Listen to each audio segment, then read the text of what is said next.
Good afternoon. Thank you. Thank you. Thank you all very much. Thank you. Thank you. Thank you, and welcome to the White House. Please be seated. We are delighted to have you here this afternoon to help commemorate Equal Pay Day, which is tomorrow.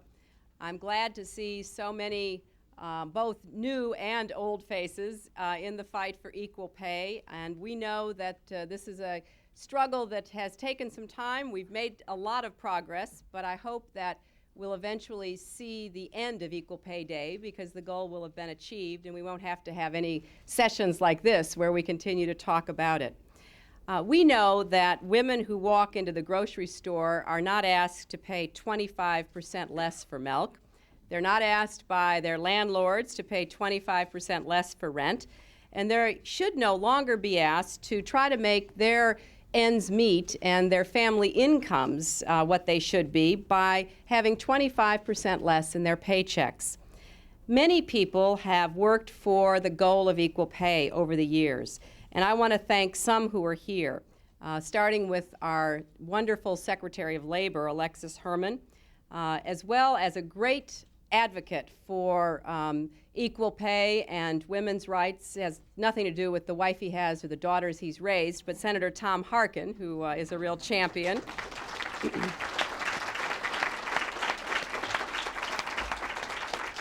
Also, Congresswoman Eleanor Holmes Norton is here with us.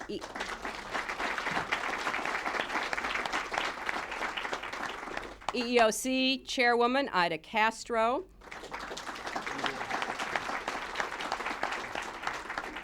And I want to thank two local officials who are here, Lewiston Mayor Callie Terra and Georgia Representative Sharon Beasley for their contributions as well.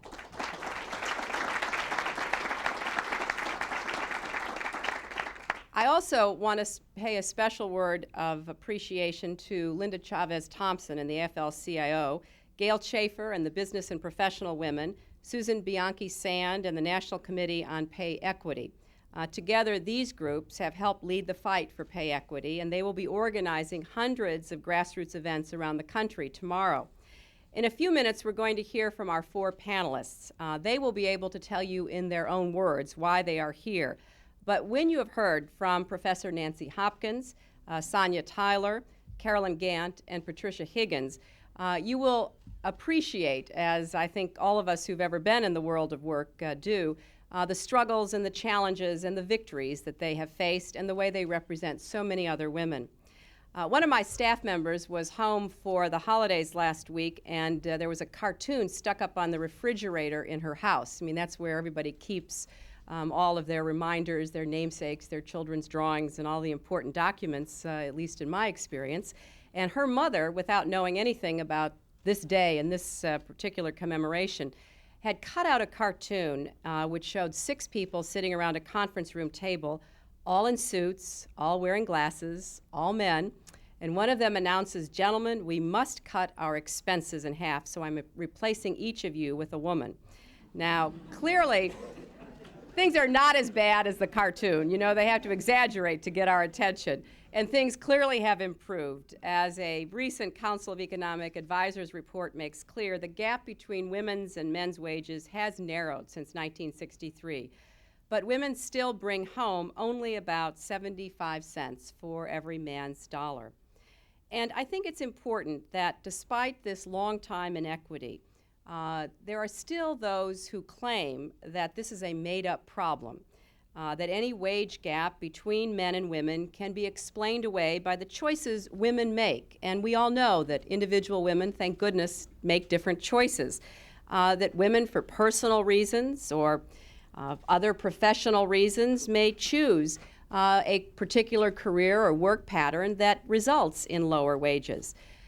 But this is not an accurate finding.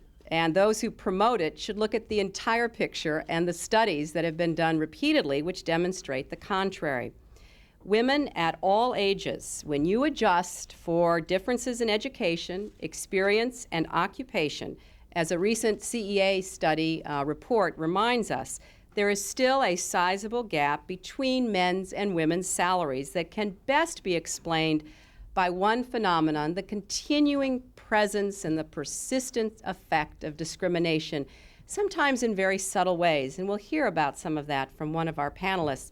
In fact, recently, an important report issued by the Massachusetts Institute of Technology, which one of our panelists will discuss, looked at pay equity among tenured faculty and found that women at the School of Science were discriminated against in diverse areas, including hiring, awards, promotions, committee assignments, and the allocation of resources such as lab space and research dollars. This report showed that even women who supposedly break through the glass ceiling and reach the highest echelons of their professions still find themselves bumping up against some gender discrimination. So I think it's fair to say that when you have some of the best scientists in the world taking a look at this issue in one institution and coming to these conclusions, and then that in turn supports the broader findings that have been derived from looking at society at large, we know that we do have a wage gap that we have to address. And it's not just a gap in wages, it's a gap in our nation's principles and promises. So it's a great pleasure for me to be here with the Secretary of Labor and the panelists whom you'll hear from. And it's a particular pleasure to introduce the President, who reminded Senator Harkin in my presence a few minutes ago that until he became president, I always made more money than he did. And the wage gap went the other direction in our family. But since I've been a full-time volunteer now for 6.5 years, the gap is narrowing, even in the Clinton family. So please join me in welcoming the President.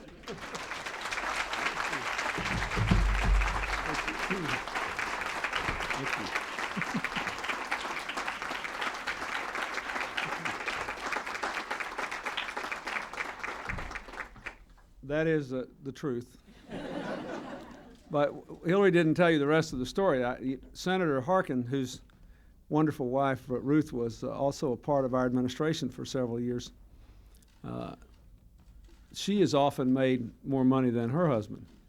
And so we decided that maybe we should become part of a small but vocal radical caucus saying we shouldn't stop at equal pay. We like it when our wives make more money than we do. We have enjoyed the benefits of that. I would like to thank Senator Harkin and Eleanor Holmes Norton for being here and for being longtime champions of this cause.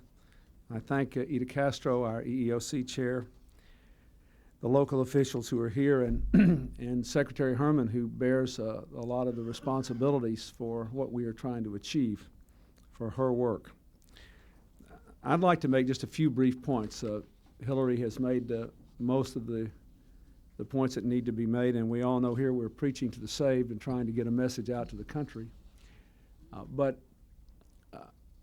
I'd like to point out, as I tried to do in the State of the Union, that the time in which we are living now, in terms of our economic prosperity, is virtually unprecedented. We had 4.2% unemployment last month. I remember a meeting I had and a huge argument I had in December of 1992 when I had been elected but not inaugurated president about how low we could get unemployment before inflation would go up. And all the traditional economists said, man, when you get below 6%, you'll just see what'll happen. And the American people turned out to be a lot more productive, a lot more efficient. Technology turned out to be a lot more helpful. We were in a much more competitive environment. So now we have 4.2% unemployment, lowest rate since 1970, lowest peacetime unemployment since 1957, 18 million new jobs. But we still have some significant long-term challenges in this country. We have pockets of America, in rural America, in urban America, in our medium-sized industrial cities, our Native American reservations, which have not felt any of the impact of the economic recovery. We still have substantial long-term challenges to Social Security, to Medicare. and we still have a significant fact of inequality in the pay of women and men.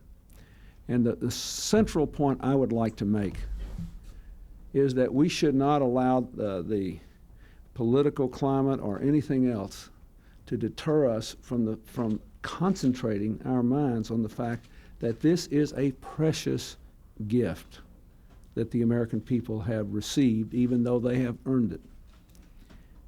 Countries rarely have conditions like this. If we can't use this moment to deal with these long-term challenges, including the equal pay challenge, when will we ever get around to it? That is the message I want America to send back to Washington. Yes, have your disagreements. Yes, have your fights. Yes, conduct your campaigns. Yes, do all this. But for goodness sakes, realize that this is at a minimum the opportunity of a generation, maybe more. And every single problem that we can take off the table for our successors and for our children is an obligation we ought to shoulder and get the job done. That's what this is about. And those of us who are old enough to remember what the economy was like in the 1970s with the long gas lines, what it was like in the 1980s when we had the so-called bi-coastal economy, and my state and Senator Harkin's state had double-digit unemployment in county after county. I'm telling you, when times get tough, and then you go around and try to talk to people about problems like this, their eyes glaze over, because even the people who would benefit, they're just trying to keep body and soul together. They're worried about holding on to what they have. We have an opportunity now to make a better America for our children, for all of our children. And the second point I want to make is the one I made jokingly in the story about Tom and me having the privilege of living with women who make more money than we do. And that is that this is not just a woman's issue. The women who are discriminated against often are in families raising children with husbands who are also hurt if their wives work hard and don't have the benefits of equal pay. A lot of the women who are single mothers are out there working, and they have boy children as well as girl children. This is not just a gender issue, and men should be very interested in this. I can say furthermore that I believe that it would be good for our overall economy. You know, you hear all these problems that they say it'll cause in the economy if you do this. All this stuff is largely not true. I mean, every time we try to make a change to have a stronger society, whether it's raising the minimum wage or cleaning up the environment or passing the family leave law, the people that are against it say the same thing. And we now have, you know, decades of experience in trying to improve our social fabric. And America has had a particular genius in figuring out how to do these things in a way that would permit us to generate more economic opportunity and more jobs and more advances. I'd like to make, too, a third point, not in my notes, but Hillary made me think of it. You know, there are these people now who are out there saying, well, you know, there really isn't much of an equal pay problem because it's almost exclusively confined to women who have children, and women who have children have to have more intermittent periods in the workplace, and you know, you've heard all the arguments. And once you factor that out, well, there's no problem. Well, I have two reactions to that. First of all, if you take that argument to its logical conclusion, we would be depopulating America before you know it. No one else has really figured out any way to bring children around. As far as I know, these smug. Secondly, if that is true, it still doesn't make it right. If you give the people the entire argument, which I don't think the analysis supports, but if you did, what does that mean? It means that an important part of the equal pay battle should be strengthening the family and medical leave law, for example, something I've been trying to do without success ever since we signed the first bill. Ought to apply to more companies. It ought to be more extensive. It ought to cover more situations. You know, we've proved that we can do this without hurting the economy. And if you believe, I mean, you know, if you believe that having children is a significant factor here, and if you believe, as I do, that's the most important work of any society, then why shouldn't we continue with something that's done so much good, this family leave law, to find other ways to do it, to find other incentives for flex time, to all kinds of things we could be doing if this is a problem. Now, finally, let me say, let's talk a little bit about what I think we can do about this right now. Earlier this year, I asked Congress to pass 2 measures to strengthen our wage discrimination laws and to boost enforcement of existing ones.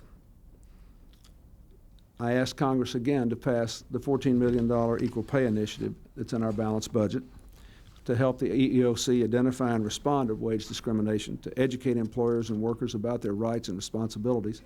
You'll hear some pretty impressive people talk about that on our panel in a moment, and to help bring more women into better paying jobs. Again, I asked the Congress to pass the Paycheck Fairness Act sponsored by Senator Daschle and Congresswoman DeLauro, which would put employers on notice that wage discrimination against women is just as unacceptable as discrimination based on race or ethnicity. Under current law, those who are denied equal pay because of race can seek compensatory and punitive damages. This new legislation would give women the same right. It will make a difference. It would protect employees who share salary information from retaliation. It would expand training for EEOC workers, strengthen research, establish an award for exemplary workers. We can do more. Today, I'm pleased to announce that we want to strengthen our legislation by requiring the EEOC to determine what new information on worker salaries they need to improve enforcement of wage discrimination laws and to find a way to collect that information. The new provision would call on the EEOC to issue a new rule within 18 months to gather in the most effective and efficient way possible pay data from companies based on race, sex, and national origin of employees. Addressing wage discrimination takes courage, as our panelists can tell you. It takes courage as an employee to speak out, to gather evidence, to make the case. It takes courage as an employer to recognize problems in pay equity and take steps to remedy them. Just recently, let me just mention the experience of one of our panelists. We saw this courage among the administrators and women scientists at MIT, one of our country's most outstanding institutions of higher education. Together, they looked at the cold, hard facts about disparities in everything from lab space to annual salary. They sought to make things right, and they told the whole public the truth about it, which is a rare thing, and I appreciate what they did. I commend them. I hope their success and their example can be replicated throughout our country. Now, again, I say, this should not be a partisan issue. It should be an American issue. And as you argue through these matters this year, I ask you, every time you are in contact with any person in a position to vote on this in Congress or influence a vote on Congress, ask them this simple question. If we don't deal with this now, when will we ever get around to it? Thank you very much.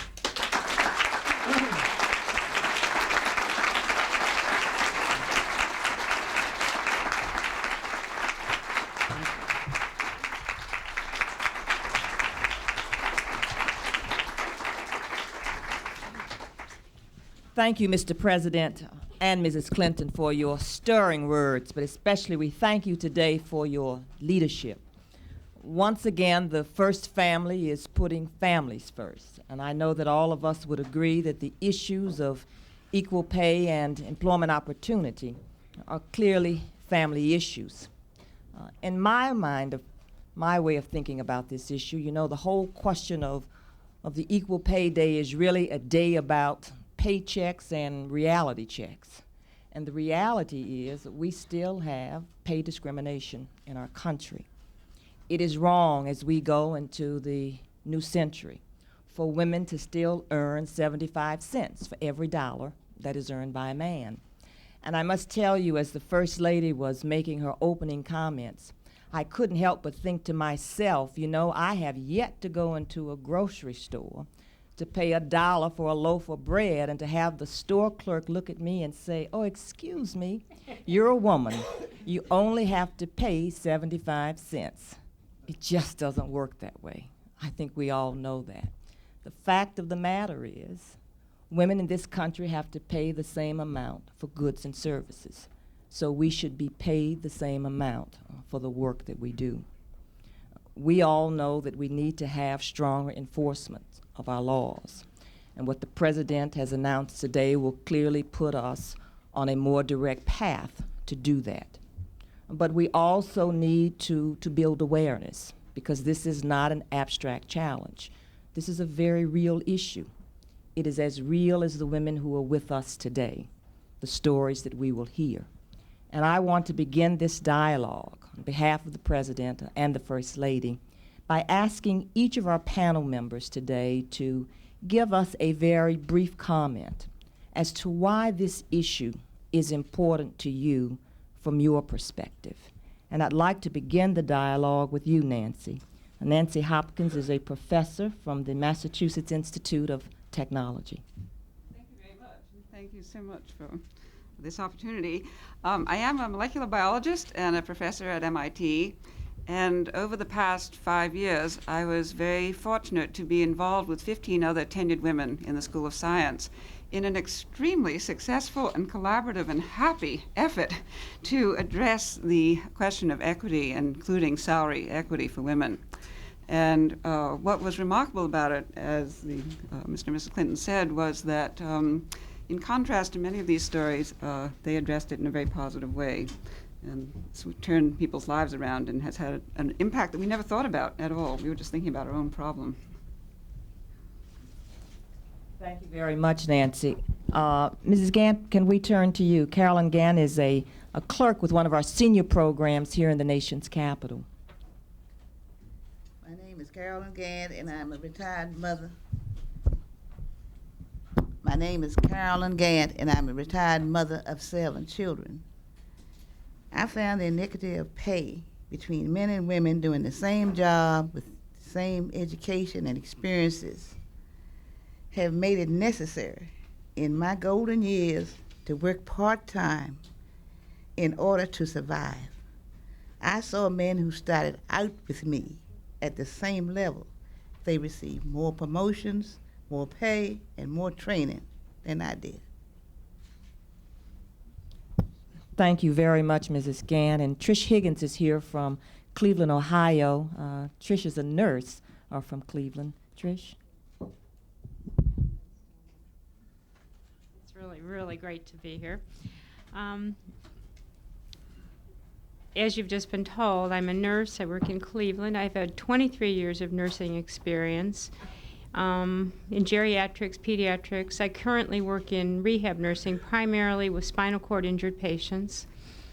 And the care of these patients and their families is complex. There are many medical and social issues, and that requires from all of us nurses a pretty extensive background of knowledge and skills, and we bring this to our work every day. I think that the work we do is obviously key to the care hospitals provide. It can't be done without us.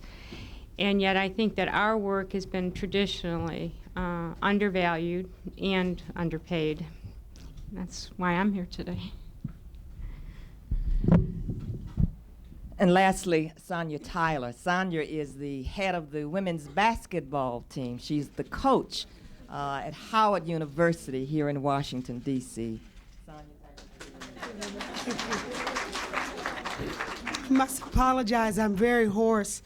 I think it was a change in weather from California back to Washington. But in 1991, I filed a Title IX discrimination lawsuit against Howard University. And it's just not about Howard University. It's about being in an untraditional sport and be the head coach.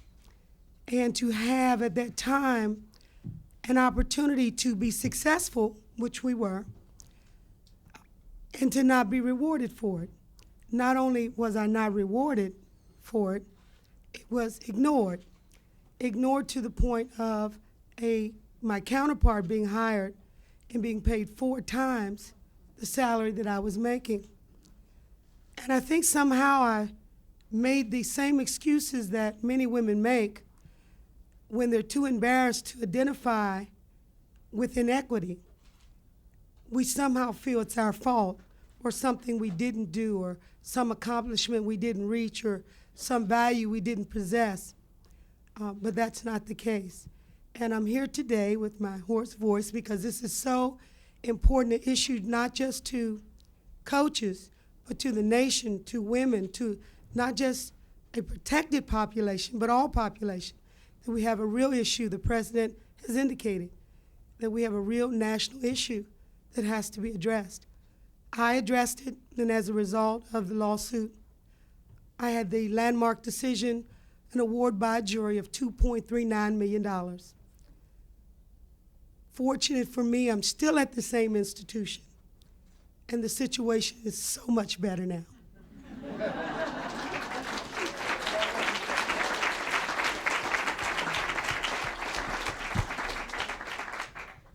I would like to just start. We're going to do a little roundtable and just give the participants a chance to answer a few questions and amplify on their remarks. And taking account of Sanya Tyler's voice problems, I still want to ask her one question, because obviously the situation at Howard and the situation at MIT were resolved in different ways. After you won the lawsuit, did you feel that the administration treated you and other people who were in the same situation fairly? Did you feel like that the work environment was worse? And did you believe that the program also began to get more support as well as on the wages? Was Title IX and you know the other efforts you made? Did you get more support for the program as well as for your income? Well, I can say, and I'm very proud of what Howard University has done since the lawsuit. We did take the push to get us on our feet, but since then, the administration, even though it has changed, did begin a process of healing itself. We added new sports. We fortified the sports that existed. We came into a new era under our current president, who clearly from day one made it exceptionally clear to all that women had a place in his administration, that females at his campus had a significant role in the development, growth, and the leadership pattern of the university. And our program has grown. I have grown as an employee of the university, and we have now reached what I consider to be a plateau of footing. Are we where we should be? I don't think there's an institution in the nation that is where they should be, but we are so much further down the line than we were at that time. I'd like to follow up on that since we're talking about higher education and ask Dr. Hopkins, could you describe how this came about? You know, when both the president and I were speaking, we said that there are some who say that, you know, that these are all choices and that there's no institutional really basis for considering pay equity as a problem other than individual preferences.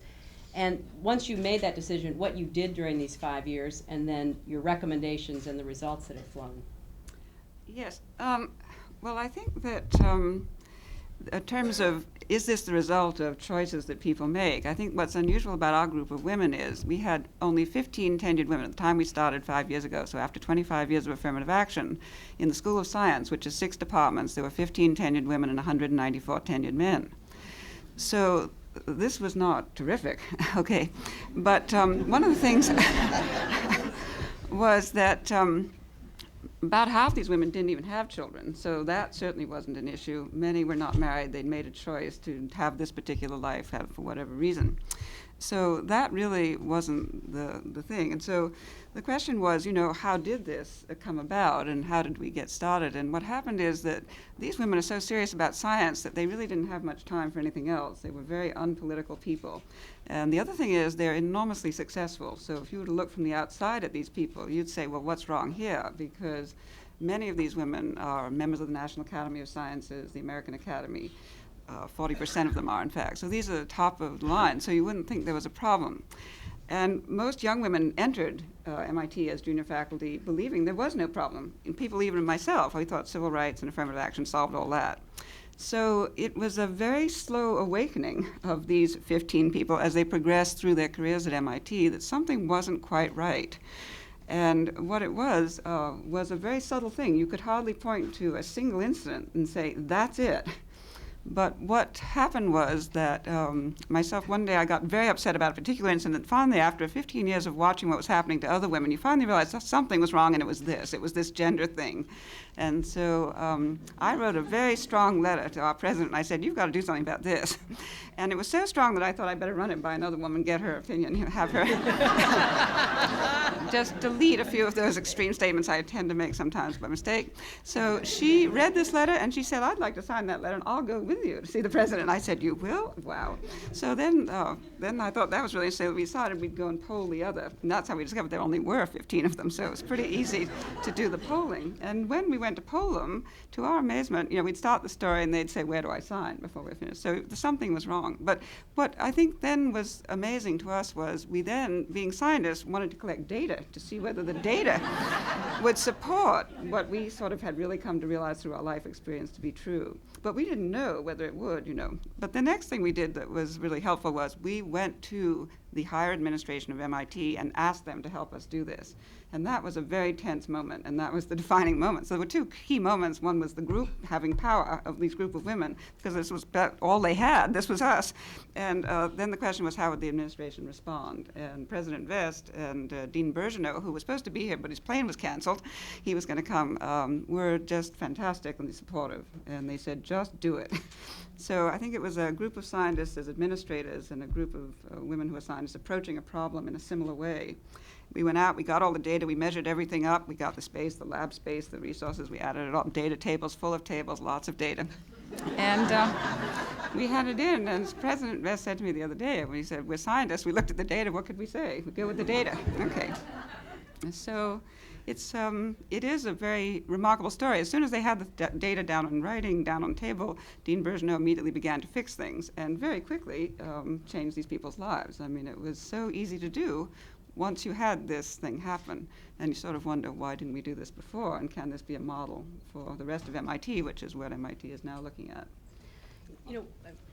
One of the reasons why the MIT story is so important, and the way Nancy just described it is so telling, is that a lot of these issues that we're talking about really are subtle, and they aren't immediately apparent. It's just that sense of unease or unfairness that you can't quite shake off, but you're almost embarrassed to follow up on what some of the other panelists have said, to raise it, because it is so subtle and you can't quite put your finger on it. So the kind of work that was done by the 15 women scientists with the support of the MIT administration made a very important contribution to this whole debate. Because they were able, with their scientific method, to get below the surface and really figure out what it is that was going on. And I really want to commend MIT for doing that, and I hope it serves as a model, not only for the rest of higher education, but for employers in all kinds of institutions around the country. The question that I wanted to ask, because this MIT thing is so unusual, is, do you believe that they knew it was going on before? And if they didn't know it was going on before, but all the women you went to had immediately related in the same way you did and signed up, how did it happen? Because I think, this is something that data may not tell you, but I think this is what's really important, because there may be a lot of organizations out there where this sort of just creeps in, but the people now running these organizations don't know it. And that's what I'm hoping is that, it's not like, it may not be as overt as it was when Carolyn was in the workforce. How do you think this happened? It's very impressive that the president said, okay, let's go do the right thing, but that raises the question of, well, how did it happen in the first place? a great question. And if everybody could understand what you just said, you would advance the cause of women a decade. And in fact, I mean, I think this is the last sort of frontier of the civil rights affirmative action process. We all thought that was going to take us to the top, and it didn't. It got us in the door and took us to a certain point, but at the top, where the power really resides in these organizations, women haven't broken into that. And it's true in the universities, and it's true in the law firms, I believe, and it's true in many areas of life. And we've heard from the people responding to us, which is overwhelming. So I think absolutely it wasn't conscious, and I think part of it, even the women themselves weren't aware of it. So in our case, I mean, you know, if you have one woman in your department, how can you judge what happens from a single case? Everything looks like her specific problem. It was when you had 15 who had lived through it, and you could, the dean of science, who is Dean Bergeneau, who looked over the 6 departments and looked at these 15, he could see the pattern. When he talked to the individual department head, they couldn't see the pattern because they were just dealing with an individual because the numbers were so small. But it's a really subtle thing, and it's a sort of unconscious gender bias that is small in each instance, but it accumulates to real pay. So even though it was very subtle, it added up to 20% pay. But let me ask a specific question. Do you think if there was no deliberate policy to hire all these people at a lower salary and then not to raise them at some point to a comparable salary, and there was never a systematic policy, do you believe that, here's what I'm trying to get at, is there a still sort of in the minds of at least the men who are making these hiring or pay decisions, this notion that there's a marketplace out there and it's a big deal for a woman to be a tenured professor at MIT, and therefore, and this is a market-based decision, this is what I can get this talent for, and this is what I'm going to pay. Is that what you think happened? And if not, what is it that you think happened? I think that when that man goes in that room and determines those salaries, that he has a different view of it than if you put a woman in the room and determine the salaries. You have to have women share the power and determine the salaries with the men.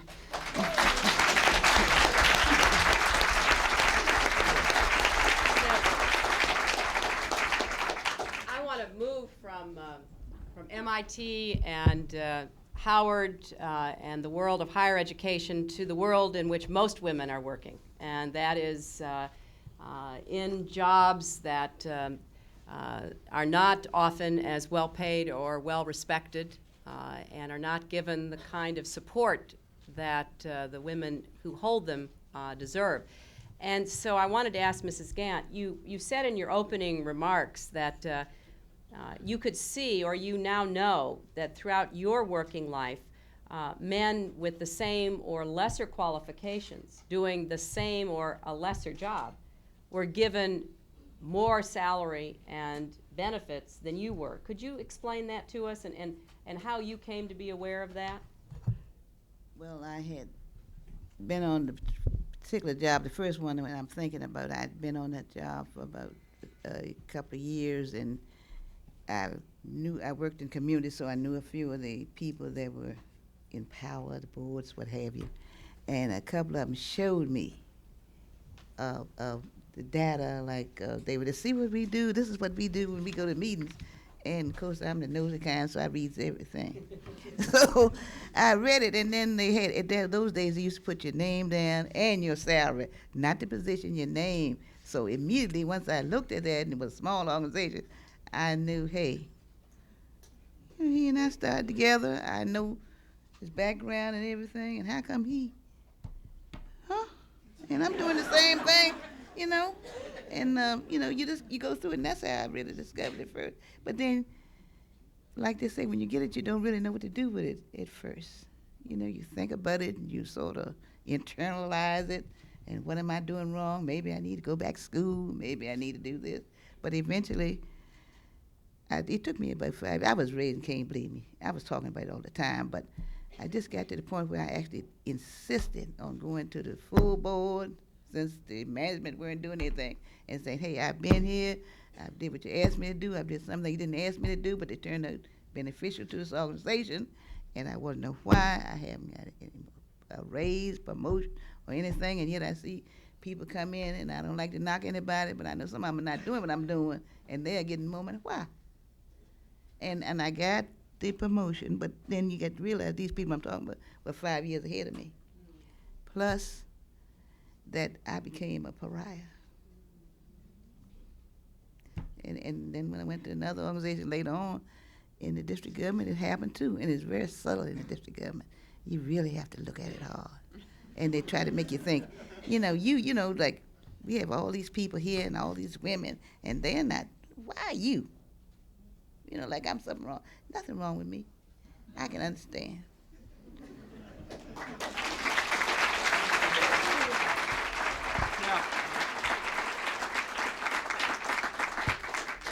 You know, let me just use this remarkable woman's case as a illustration of a point I made in my remarks, that this is something that imposes great economic cost on the society as a whole. You have 7 children, right? I still have 7, but they're grown. Yeah. And you're still working part-time? And how old are you? Let me ask you this. Let me ask you another question. You are, I know I shouldn't have asked. The reason I ask is you look so much younger than you are. But let me ask, the point I want to make is she has for many years, she has been for some time eligible for Social Security. Here's the point I want to make about the issue. You know we're having this big Social Security debate here now. And we're in an argument in the Congress about how to save Social Security. Why? Because the number of people over 65 are going to double between now and the year 2030. And the trust fund runs out of money in 35 years. And for it to be stable, it needs to last for 75 years. But in addition to that, we need to lift the earnings limit for people who work when they're over 65, I think, so they can still draw their Social Security, number one. And number two, we need to have a remedial program to deal with the fact that the poverty rate among single elderly women is twice, almost twice, the general poverty rate among seniors in this country. Why? A lot of because of stories like this. So you either got people like this remarkable lady who is healthy enough and, as you can see, more than quite alert, and on top of things and energetic, who continue to work on and on, or you have people who can't do that, and they are twice as likely to be living in poverty even when they draw Social Security. This is another of the consequences of this. And so the rest of you are going to have to pay to fix this unless you just want to let it go on. And I don't think, since we have some money to fix it now, I presume none of us want to let it go on. And we'd like to fix it. But we should understand that none of this kind of discrimination is not free to the rest of us as well. Just because you haven't felt it directly doesn't mean that that you're not weakened and lessened because of the quality of life, the strength of your society, the fabric of it is not eroded by this. And that's the point I might want to embarrass her about her age, but I think it's important that you understand that this is a cost imposed on the whole society. And one of the big efforts we're going to make this year in this Saving Social Security is to do something about this dramatic difference in the poverty rate. And it would be much, much lower if no one had ever had the experiences you just heard described. Mr. President, if I could just add to that, you know, as you talk about the pension gap, we talk about 75 cents for every dollar, but the reality is when we look at the pension dynamics, you're talking about half of that. I mean, if you're lucky enough as a woman to have a pension, and by the way, only 40% of women have pension coverage, you're only getting half of what a man gets if you're lucky enough to even get a pension. And so it's a very important issue, as you're pointing out. I'd like now to move to Mrs. Higgins, who has been a nurse for 23 years. And I know from the work that I've done and my own experience with nursing that the nurses are often the ones on the front lines who determine the outcome of patient care. And we've seen a lot of cutbacks and downsizing when it comes to nurses. We've seen a lot of trained nurses being replaced by much less trained personnel. So there's been a big turmoil going on in the nursing world. And you add to that the difficulties that confront many nurses in terms of the pay and the respect that they deserve for the job they do for the rest of us. It's a very complicated situation, and I'd appreciate it, Ms. Higgins, if you could share your experience and observations about that. One of the things that just struck me listening to Professor Hopkins, I knew when I came here today that my issues were not my issues, they were bigger issues. But the similarities in our stories are really remarkable, really striking. And, you know, I've talked a lot about this over the last couple days, thinking about this, this discussion today. I went into nursing with a lot of idealism, and it certainly wasn't to get rich. I never expected it. And it was only after years of kind of looking at subtle things and realizing over time that here I am with 2 bachelor's degrees and quite a bit of training and on-the-job training and ongoing education and really much of what we do on a daily basis. I mean, the nurses in my hospital are on life flight, they're in the emergency room, they're in intensive care, they're in labor and delivery. I happen to be in rehab, we're at the other end of the spectrum, but those issues with increased acuity levels in hospitals tend to involve more complex medical issues than they did. And of course, in spinal cord injury, we're dealing with a very devastating, life-changing event that affects not just one person, but the whole family, and in many cases the workplace, and we're dealing with a disabled individual who then has to go on with their life.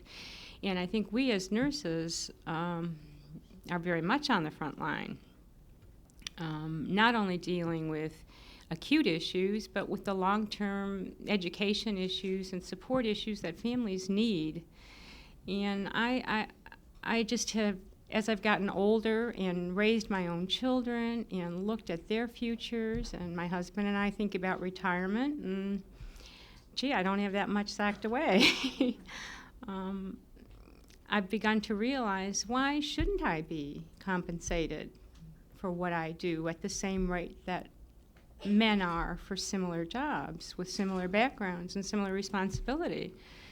It was kind of a scary thing to do at first. It went against everything that I was trained as a nurse to believe. We did this out of dedication. Well, dedication is great, but you know, the bottom line is I've got a mortgage and I've got a family and I've got a daughter who has now chosen to go to nursing school. And I would love to see something better for her. You know, she's a heck of a kid. She'll be a wonderful nurse. But I'd like her to be recognized for what she does.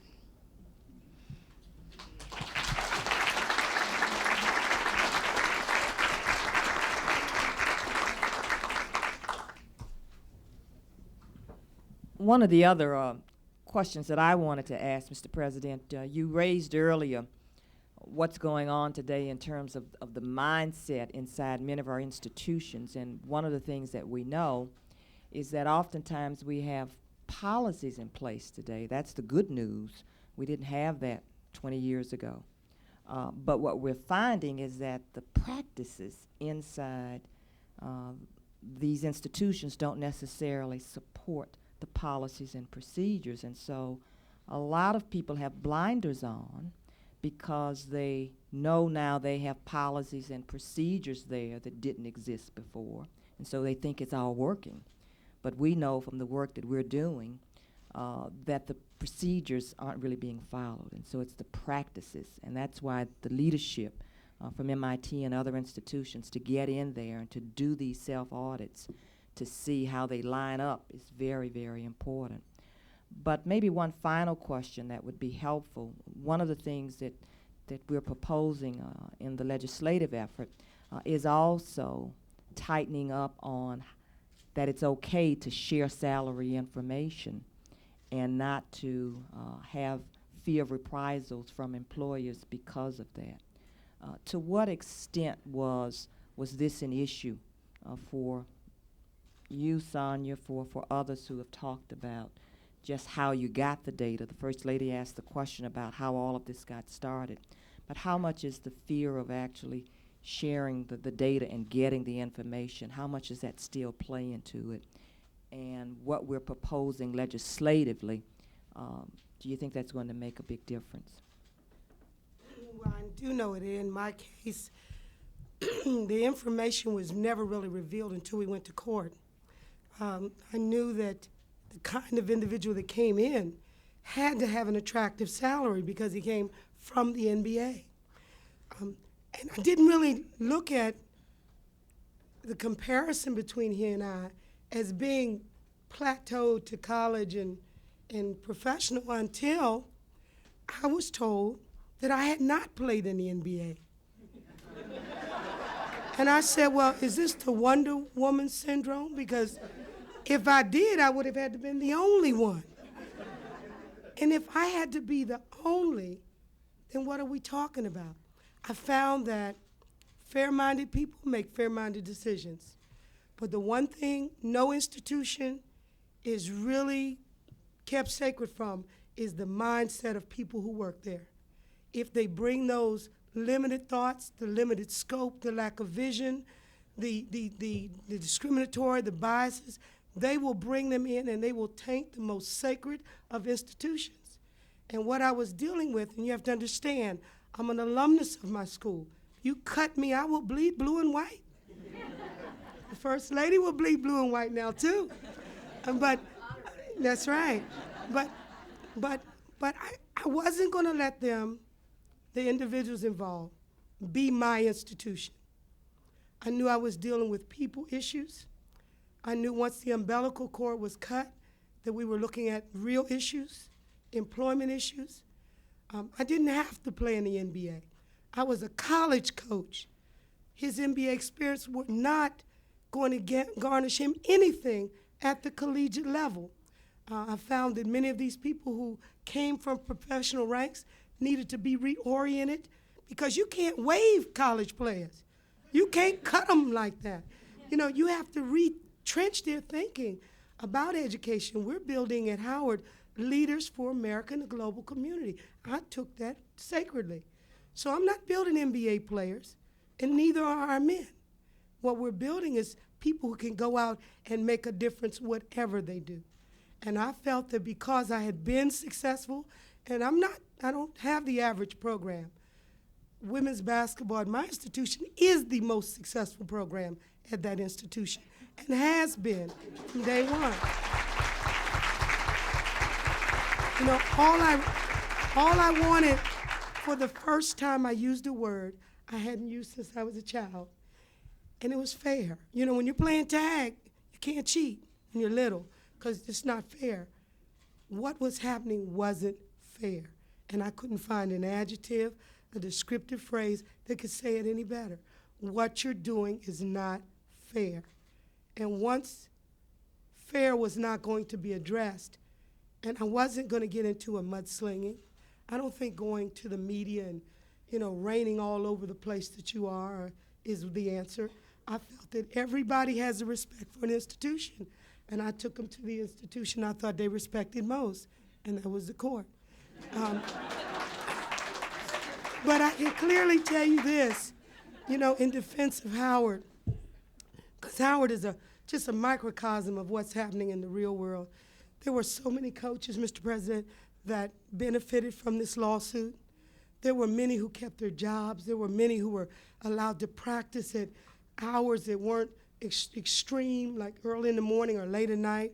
There were student athletes whose ratio with their coach was reduced from 15-1 to 3 to 5 to 1. There were coaches who now did not have to rely on a handshake or how their boss felt that morning as to whether they can stay employed. They now have contracts. They now have benefits in their contracts. They now have incentives in their contracts. For the first time, athletics at major institutions across the nation was an employment practice. We no longer had to go with the practices of people, but the employment practices of institutions. And if that lawsuit generated anything, it generated more than concern, more than awareness, it generated real dollars.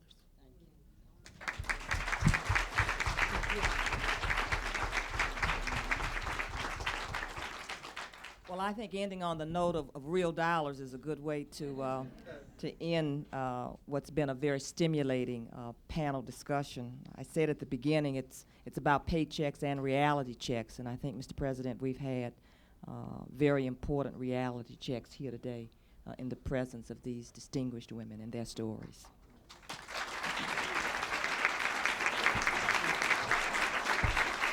Thank you very much. Let me say on behalf of all of us, we're delighted that you're here. We especially thank Senator Harkin and Congresswoman Eleanor Holmes Norton for their leadership, and we thank our panelists. They were all terrific. Thank you very much.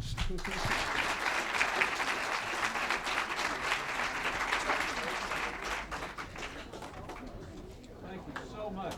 Great. Dude, I'm a huge fan. I'm a huge fan. Thank you. Bless you. Thank you. Thank you so much. It was great.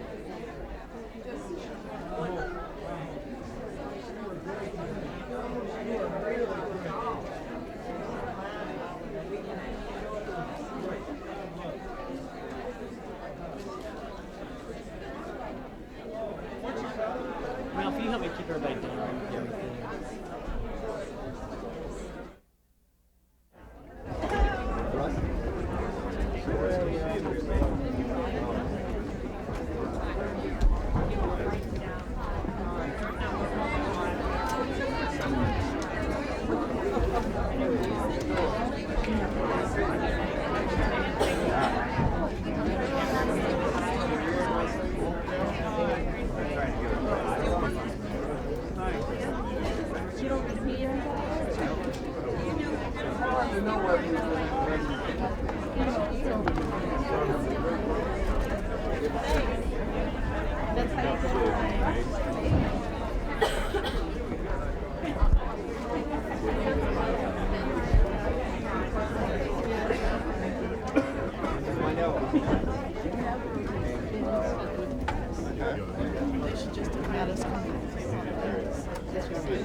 I was just doing my job.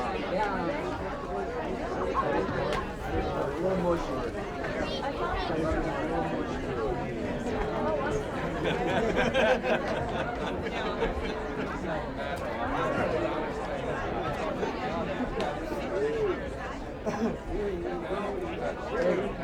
I would guarantee you nobody sat up on the road and said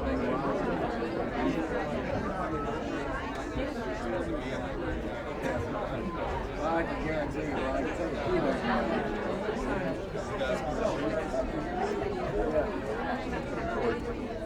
guys supposed to do it?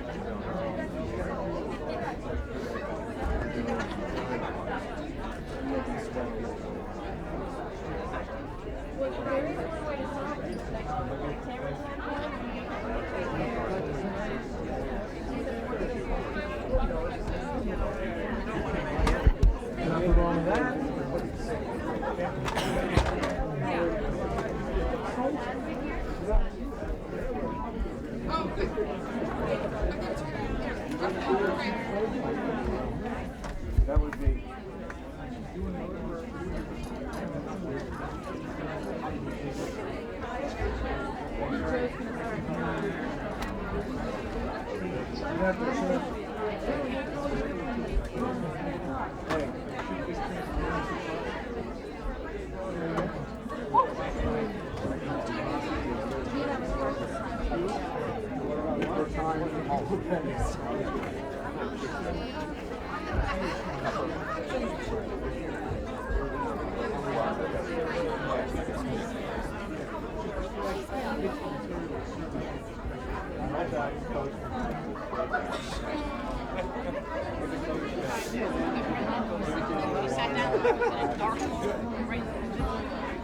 I'm not that fan of mine.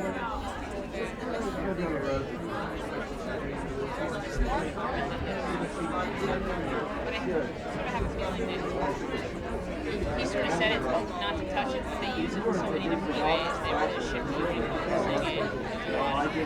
They're not.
No logic behind it, just want to get it out.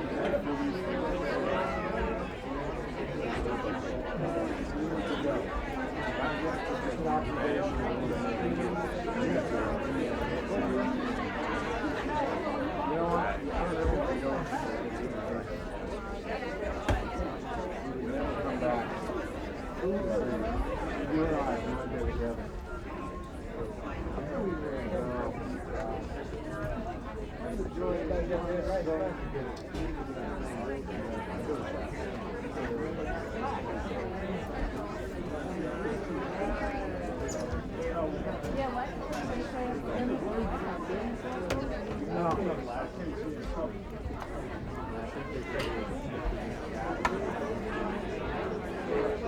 Do it. I know you can do it.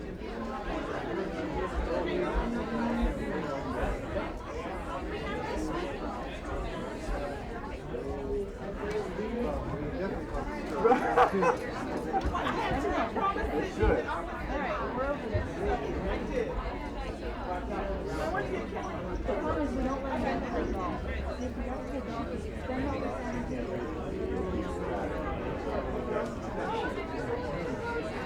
You're going somewhere.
and a half.